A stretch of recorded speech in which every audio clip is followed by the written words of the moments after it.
welcome to Focus Today. I'm your host, Perry Atkinson, and what a delight and an honor to have back with us today Chris Mitchell. He's the Middle East Bureau Chief for CBN News, and he's also the host of Jerusalem Dateline, which you see here on the Dove TV network. He's authored several books, and hopefully you've read them. Destination Jerusalem, ISIS, Convert or Die, Christian Persecution, and Preparing for the Days Ahead. And here's a guy that's in the know, so what a delight to hook up with him today. Hi, Chris. Good to see you, friend. Hey, Perry. Great to be with you again. Wow, a lot going on. Hey, first of all, your take on what happened in Paris with the 3 Americans thwarting that terrorist attack on the train. Well, eventually, this was a good story in the world against and the war against Islamic terrorism. Thank goodness for the and thank God for the quick thinking of the 3 Marines that subdued this guy. And it could have been a bloodbath. It just sort of exposes the idea that there are soft targets all over Europe. There's about 40 million people that go on trains a day. There's about 100,000 trains in operation throughout Europe. And so, God forbid anything else like this happens. But it does expose and possible copycat attacks again after this. And also in the United States, people need to be aware the trains are not the most highly secure places, unlike airports that really have a lot of security. But this was a good story and could have been a tragedy, but thank goodness it was a great story. You know what's so interesting about the story, Chris, is that there wasn't even a second thought of these guys getting up out of their seat and going for it. That tells me we are now at all-time high alert. Exactly. I know they really just had a few moments to make a decision, and I think certainly it was their Marine training and that had a part to play in what they did. The split-second timing that they had to do. If they had waited maybe a few other seconds, a minute or more, could have been a really bloodbath in there, and they could have been victims as well.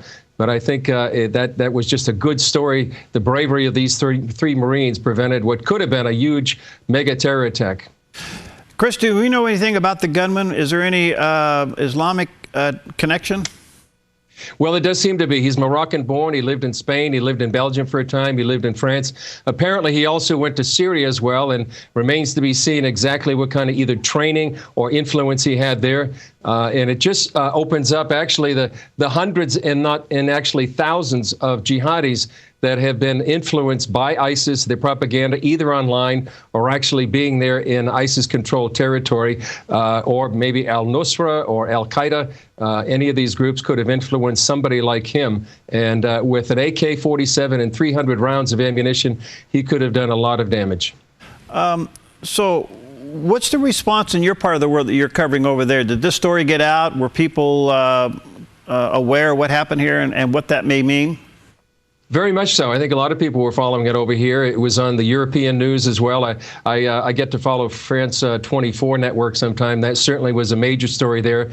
A big sigh of relief for the French, because if you remember just a few months ago, the Charlie Hebdo attack in Paris, and that was a tragedy that really paralyzed that country for a couple of days. And they didn't want a repeat of that. And that's, I'm certain, why these 3 Americans, and I think there was a British a citizen as well that got the Legion of Honor, France's highest medal, and so this was a good story for France, and they literally dodged a bullet during this time. Oregonian, right here from almost our backyard. Hey, listen, you used the term soft attack. How are you defining attacks? Well, a soft target, something that really doesn't have a lot of security. If you've ever been on the European train system, many times you can get off and on from one country to another, from one stop to another. They don't have a lot of security necessarily. You don't have to go through a security check necessarily to get on the train. So that's what I mean by a soft target. Unlike an airport where there's a lot of levels of security, where if anybody's getting on a plane, they're going to have to pass through, several layers of security. The same thing could happen in the United States. Unfortunately, there are just a lot of places in free societies where somebody like this can take advantage of, the freedom of movement that we enjoy in the West and especially in the United States. What's so interesting is the alert factor in some of these countries. I don't know what it is where you are right now. And in America, I mean, I think we're aware of these things, but we don't seem to be taking serious the high alert. Maybe it's because we haven't seen an attack on American soil for a while, but are you concerned about that? Yeah, in some ways. I think here in Israel, people are sort of used to being, having security. For example, I went to a parking lot today, and some security guard looked through my trunk before I go into the parking lot. So you're used to it here because it does happen, unfortunately, more frequently here. But I think people need to train themselves for this quote-unquote new normal, where jihadi wannabes or jihadists can go ahead and attack, just like Chattanooga, Tennessee a few weeks ago. That was an unfortunate situation where 4 people died, and I think people need to be prepared for that. You know, this guy, Kazani from Morocco, was under surveillance by the French, but they just couldn't keep track of him 24/7, and that's the hard thing. It's almost a daunting surveillance task for any of these security agencies, whether it's France or the United States, to keep track of these people. There's so many of them, hundreds and thousands. That was something the FBI director warned about a few months ago before Congress, that it's just hard for them to keep track of everybody there that's a potential threat.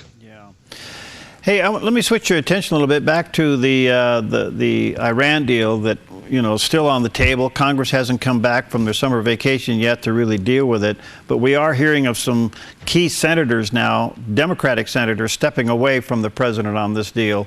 How's the feel for that over there in Jerusalem? Well, it's being closely looked here in Jerusalem, and I think this is sort of the last defense that that Israel is looking for is the United States Congress.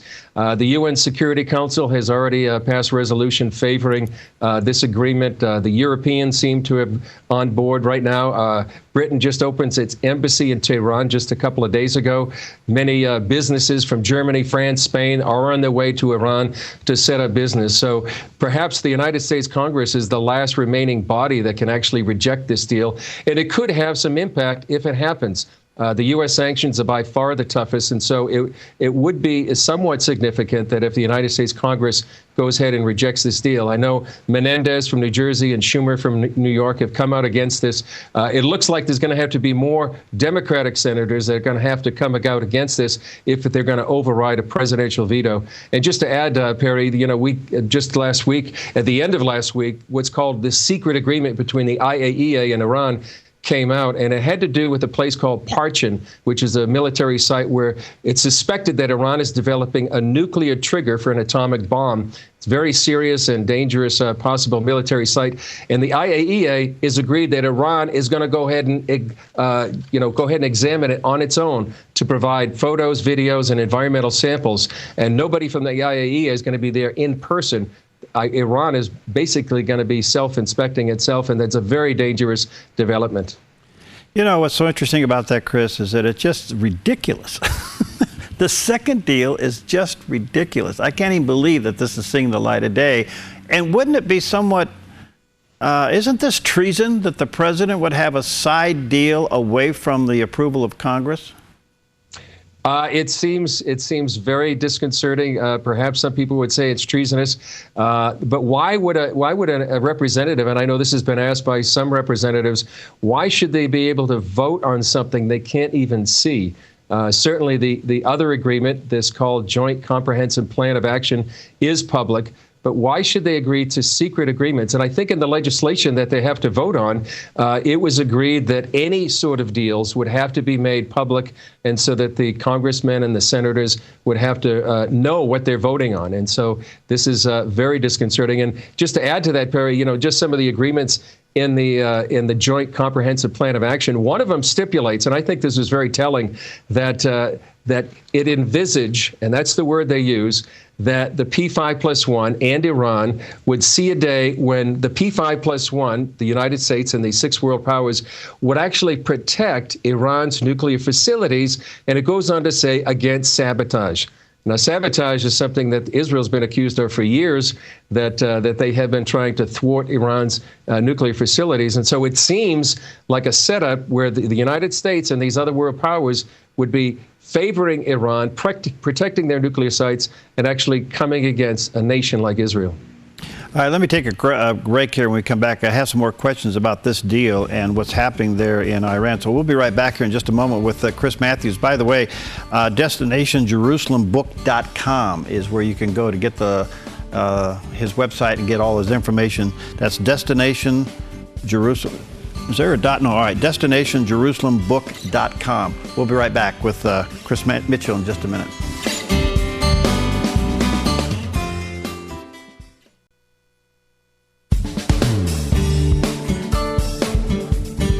Okay, we're back, and our special guest today is Chris Mitchell. Of course, you see him here on the Dove TV network because he's the host of Jerusalem Dateline, and we value greatly our partnership with CBN News. He is the Middle East Bureau Chief for CBN News. He's authored several books, and one of the websites that you can go and get more information about his books and what he does is at destinationjerusalembook.com.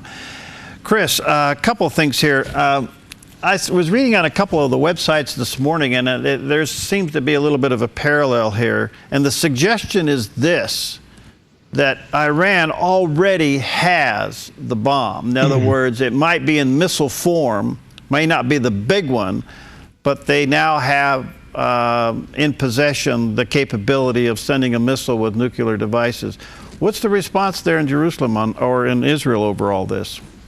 Well, I was talking to an expert not too long ago, not here in Israel, actually in Washington. I was there about 2 weeks ago. Her name was Claire Lopez, former CIA operative, and she's now with the Center for Public Security. And she said it's really hard to believe that Iran doesn't already have a nuclear weapon. Now, whether or not they actually can put that on a missile remains to be seen. And that's why this military site at Parchin is so significant, because if they're actually miniaturizing a nuclear weapon. But her contention was that they already do have the bomb, and that's very possible. I mean, it was North Korea had the bomb before everybody knew it. And she made the point, which is very telling and very disconcerting in light of this agreement, is that any time since World War II, CIA and other Western intelligence agencies did not know when a country would go nuclear. That includes Russians, the Chinese, the Indians, the Pakistanis, the South Africans, and the North Koreans. And so it's very hard to believe that there's a lot that the Western intelligence agencies, perhaps even the Mossad here in Israel, they really don't know, and it's very likely that they already could have a nuclear device. Given that information, and with the pending deals now on the table with Iran, and granted, neither one of them has been signed or okayed yet and gotten through progress, if in fact that they potentially already have the capabilities, and I would have to assume Israel intelligence being what it is, the best in the world, that there could be a preemptive strike before the deals are signed. That's a possibility. In fact, that's been the subject of discussion here in Israel the last 3 days or so. And what brought it up is Ehud Barak, who's Israel's former defense minister. He came out, he's writing a book, and during the book, he was talking to the two men that are going to write the book about him, and he was doing recordings. Part of those recordings, he said in between 2010 and 2012, that as defense minister, there were 3 times when the security cabinet had to decide whether or not to have a preemptive strike against Iran. It's causing a lot of consternation among the political leadership, because a lot of people are saying this violates and exposes Israel's state secrets. Regardless of whether or not it does, it is telling that in 3 instances in the last several years that Israel was at least considering it. It got to the cabinet, the security cabinet, where they had to make a decision to go ahead and strike Iran's nuclear facilities. It looks like they have been preparing for many, many years for this eventuality. And it's possible that before this deal strikes, and there's one other thing, Perry, that I'm sure is going into the calculus of Israeli military planners, is what's called the S-300 ground-to-air missile system. It's one of the most sophisticated in the world, and Russia has sold that to Iran. It hasn't yet delivered it, but as soon as it gets delivered, or before it gets delivered, that could be another factor in whether or not Israel goes ahead and strikes Iran. Many people here say, yes, they will. Almost 47% of Israelis would favor a unilateral strike. Other people say Israel shouldn't do it. So there's divided opinions one way or the other here in Israel, but certainly they are preparing for that eventuality if necessary. Well, wouldn't that preempt the obstruction clause inside the side deal? I mean, they wouldn't be guilty of that. Well, exactly. I know they would, if they do it beforehand, that's one thing. If they do it afterwards, that really sets Israel against much of the rest of the world, especially the Europeans, obviously the United States, Russia, and China. So this deal really puts a big weight of responsibility on Israel, what it needs to do. It does remind me of something that I put in the book, Destination Jerusalem. In 2013, we went with Prime Minister Benjamin Netanyahu, along with other Israeli and foreign media, up to Moscow, and he met with Vladimir Putin. At the time, he was trying to convince Putin not to sign what was then an interim deal before this final deal with Iran. He failed in that attempt, but we had a chance to be in a background briefing, and I asked Netanyahu if he felt like he was sort of like Churchill was in the 1930s, and he said he did. He felt, Churchill at that time was railing and warning about Adolf Hitler and a rearmed Nazi Germany, and Netanyahu has for years been warning about a nuclear Iran. And so he said at that time that he would do whatever necessary to protect the Jewish race and the Jewish state. So I think he will hold true to his word. Wow. Okay. A couple of things. Back to the strong arming in the Senate. One of the tactics that's being used is fascinating to me.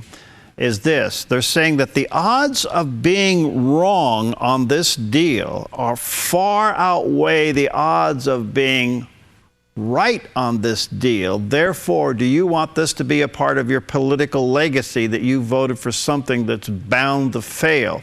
Now, I realize it's an emotional pressure, but it seems to be working on a few of these liberal senators. A few. I know Menendez from New Jersey, he said that he didn't want his name on this deal. That's why he's opposing it.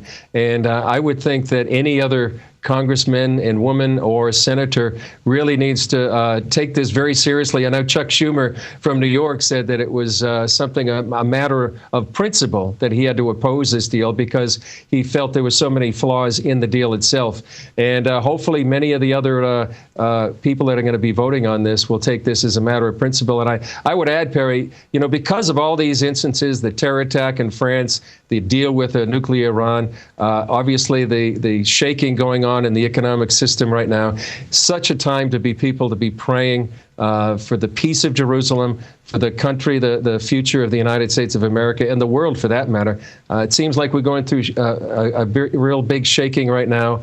Time to be looking up. A big hearty amen. Chris, are a lot of these presidential candidates running over to Israel and having a meeting with Prime Minister Netanyahu? I know a few were there. I don't know if there's a nod one way or the other, but I know some who are strongly allies with Israel want that to be on their resume, so to speak. Are you seeing an unusual amount of people showing up? Not yet right now, but we did see Mike Huckabee here just about a week and a half ago. Unfortunately, I missed him. I was still in the United States with family, but he's been here a number of times, so it's not unusual to see him here. He's a very big supporter of Israel. He knows, I think, the situation here in Israel and the Middle East more than most of the other candidates, just because of his interest here and being here dozens of times. Actually, I think the first time he was here in 1973. I know many of the candidates were embroiled in the campaign, but I would expect almost every serious candidate to come here within the next several months, and certainly during the campaign. I would expect Donald Trump to be here as well. And so it's sort of like, I think, one of the things they need to check on their campaign box before any of these major campaigns that are coming up, any votes. Well, right now, Trump has said, he's for Israel, but we haven't seen anything that solidifies that. And I think that does have people concerned. Yeah, I understand that, and remains to be seen exactly how he's going to come out. But I think, at least from what I've heard so far, that he would be a strong supporter of Israel. He said he would support the Christians in the Middle East, too, what they're going through. But I think almost every candidate on the Republican side, anyway, I think would be strongly pro-Israel, and we'll see how that plays out.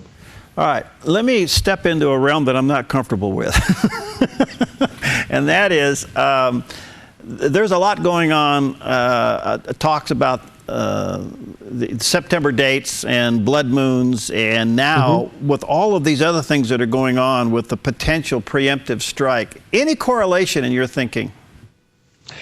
Well, I can say that a lot of people are wondering about this. In fact, when I was back in the States and I was in northern Michigan, that's where my wife is from, and we were visiting with a lot of family and friends, and I know that was a topic of conversation for a lot of us. Is there something going to happen in September? What about the year of the Shemitah? What about the 4 blood moons? All these things seem to converging in September.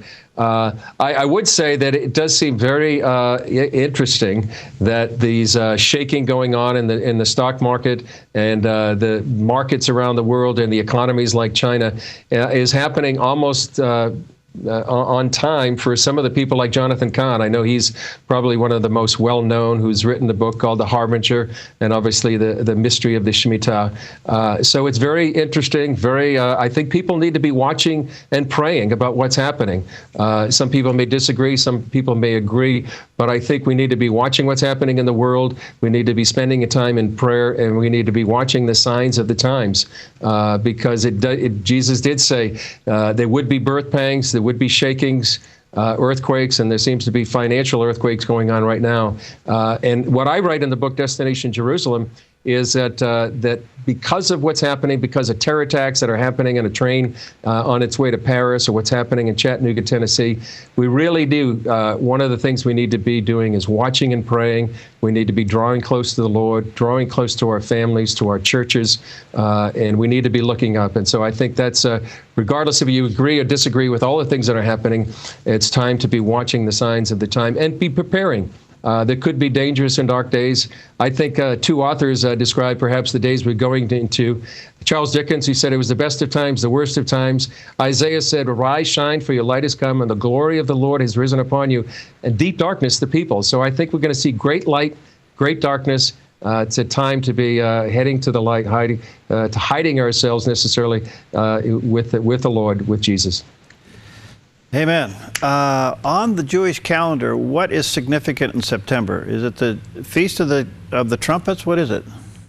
A number of things. In fact, they're already in a significant time right now. It's called the month of Elul, and before the High Holy Days, before the Shana Tova, which is the Jewish New Year, it's a time of introspection. In fact, many Jews are reciting Psalm 27 every day during this month of Elul. The first thing we're going to see is the Rosh Hashanah, and then we're going to see the 10 days of awe. Actually, many Jews believe that's a day when God judges the world, and they try to make right for themselves between them and the Lord, and also with other people. That ends in Yom Kippur, the High Holy Day, the Day of Atonement, and then following that will be the Feast of Tabernacles, and that's the Feast of Tabernacles, where they celebrate the fact that God tabernacled with the Israelites in the desert. And on the first day of the Feast of Tabernacles, there'll be the 4th blood moon, the one that has come, and this will be the 4th in a series. There was on the first day of Passover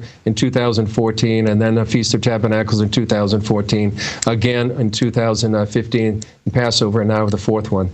We'll have to be watching and waiting to see what happens. It's just too much to ignore. Back to the percentages just for a moment, Chris. You said earlier that most Israelis, or 47%, would be for a preemptive strike. The rest would not be. Is that correct? Yeah, that's what I said. And I think Israelis are certainly, they feel like they're on the front lines. Just after this agreement was signed, we went on the streets of Jerusalem, and they take seriously the words of Iran. Iran says that they want to destroy the little Satan, which is Israel, and they want to destroy the great Satan, which is the United States.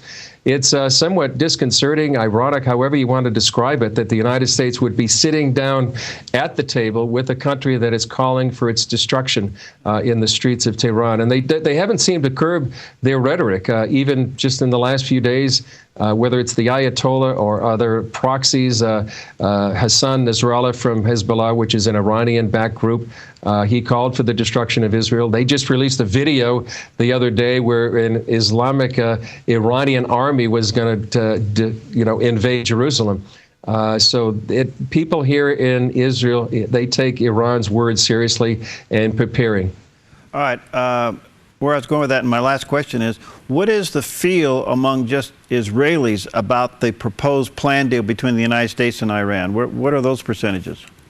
They say, I think there's about 70% that don't trust Iran. So I think you could say that there's a high percentage of Israelis that don't trust this deal. And I think that it's they see it as flawed and a way. If you look at the deal itself, if you read it, which I have, that you could see so many flaws, so many loopholes. And there's two things. First of all, if they just wait 10 years or 15 years, they can continue their uranium enrichment at a reduced level. They can continue their research and development. So they could, after 10 years, when this agreement is over in certain sectors, go ahead and get a nuclear bomb. The other thing is that, and this was pointed out to me by Claire Lopez, since 1988, they've had a clandestine nuclear program. And what's to believe that that has stopped even with this agreement? And that's something this agreement doesn't even do. And not least to say that it has $150 billion in promised sanctions relief that could be spread to Iran and all their proxies throughout the Middle East, like Hezbollah, like the Houthis in Yemen, like Hamas, and that would make some of these terror groups flush with cash. Who knows what could happen? Again, just a reminder of how important it is to be praying during these days. Chris, you're a delight. Thank you, friend. We value greatly the relationship. And let me just say to our viewers and listeners, you can go to destinationjerusalembook.com. Look for his program here on the Dove Television Network, and that's Jerusalem Dateline. And let me encourage you to get a copy of the book. Again, that's Destination Jerusalem. So go to the website, destinationjerusalembook.com. Thank you, Chris. God bless you, pal. Keep up the good work. God bless you, Perry. Great to be with you. All right. We'll be right back.